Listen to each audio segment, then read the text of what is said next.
Welcome back to AV Veterans Talk. We're continuing our conversation with Danny Bazzell, this week's guest.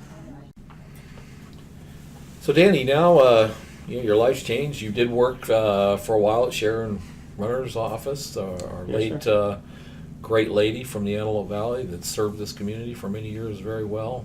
I'm sure you're very blessed to have had that experience. That was a true honor. She was such a lady. Yes, she was. Loved her dearly. She was did so much for the Antelope Valley. She did a lot for our veterans. She was just a great lady, and it was an honor to work for her. In fact, when she asked me to work for her, I was shocked. Yeah. She knew that I had been involved with Civ Mill for 20-some years, and working directly with the Air Force Base, and that I was also involved with veterans issues in the Valley. And so she called me up after she got elected and said, "Would you come work for me and be my military and veterans affairs liaison?" So I said, "Yes, ma'am," and I went to work for her. And sadly, we all know she passed away. Yeah. So as a result of that, my job was up in the air. You know, an incoming candidate can't even talk to somebody about jobs until they've been elected.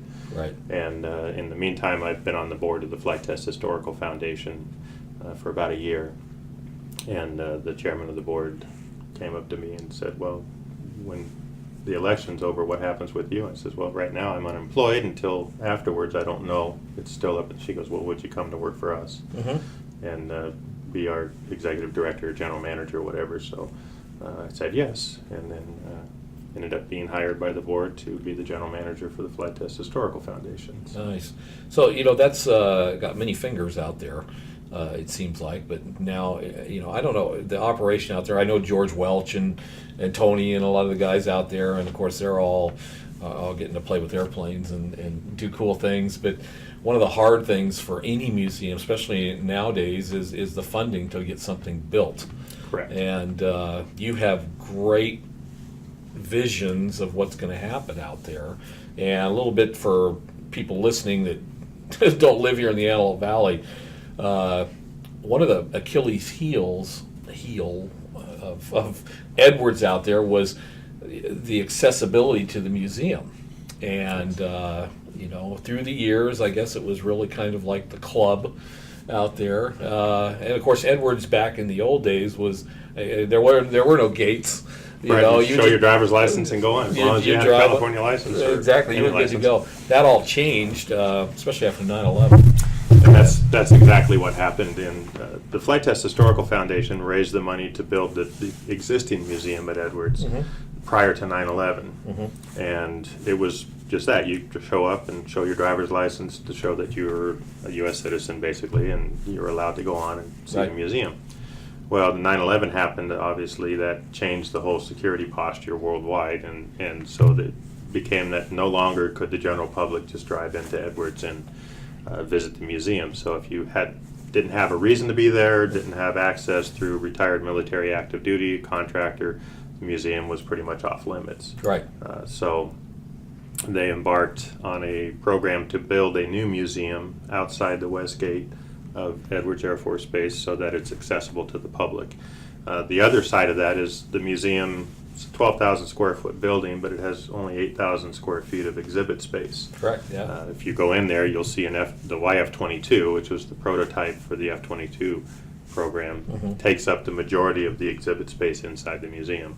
We have over 85 aircraft, all of them one of a kind, first of its kind, or major milestone type aircraft. I mean, everything in our inventory is extremely historical. We probably have the most historical collection of aircraft, maybe outside the Smithsonian, but some would argue within the Air Force for sure. Yeah, right. National Museum of the Air Force has a lot of cool planes, but we have 85 aircraft that are directly tied to the Antelope Valley that flew here either on their first flight or their test programs were developed here. Well, you can't put 85 aircraft in a 8,000 square foot building. No, you can't.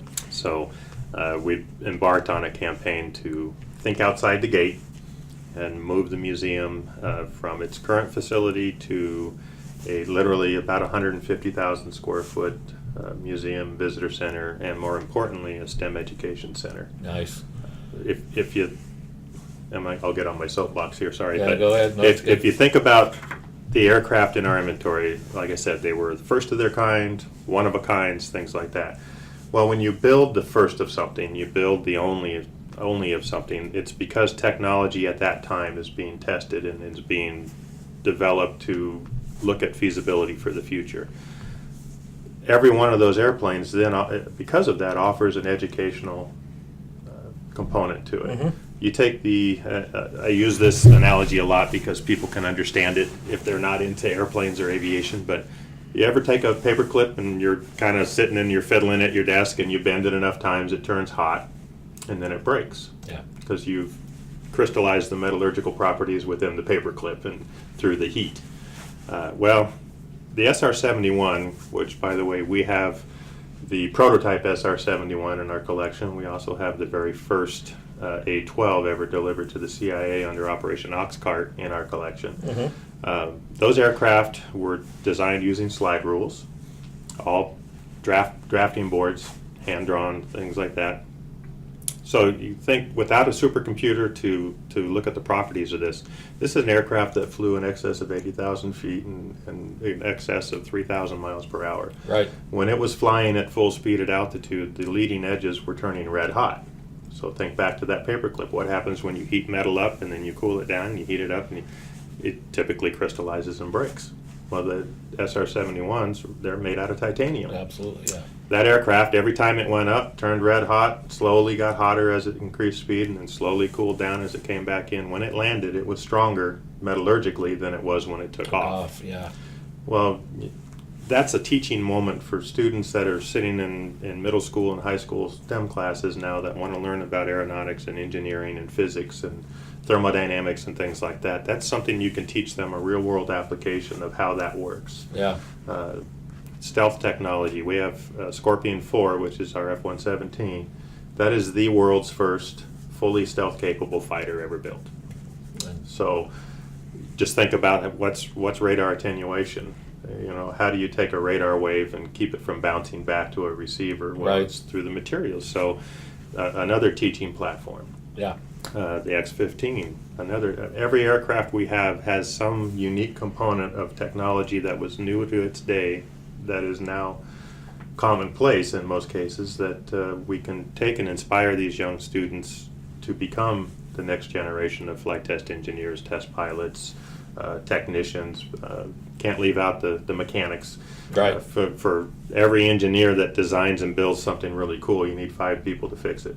Yeah, exactly. You do. So, yeah, I think that we'll probably take our next little break here, but it's funny how you shared something there about the paperclip and how so much in aviation always goes back to a paperclip. Because the guy that from Grumman, when he was figuring out how to fold the wings on an airplane for the aircraft carrier, he saw his paperclip, and he bent it, and he realized it's the pivoting of that. It's that articulating joint right there. That articulating joint of the paperclip, and then the saving of the XP-70 by a simple paperclip when a fuse burned out and stuff and everything. So dang, we better take those paper clips. That's right. I remember investing every those. Student should have a paper clip on their desk. And realize how much aviation history is in that paper clip. So anyway, we'll come back and we'll get close to finishing this thing up, and we'll talk about fundraising and what people can do maybe to get involved, and stuff if they financially, I guess, and things like that. So to help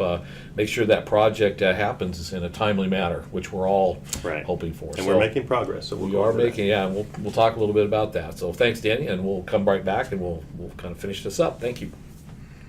I'm Bob Alvis, and thank you for joining us for this segment of AV Veterans Talk.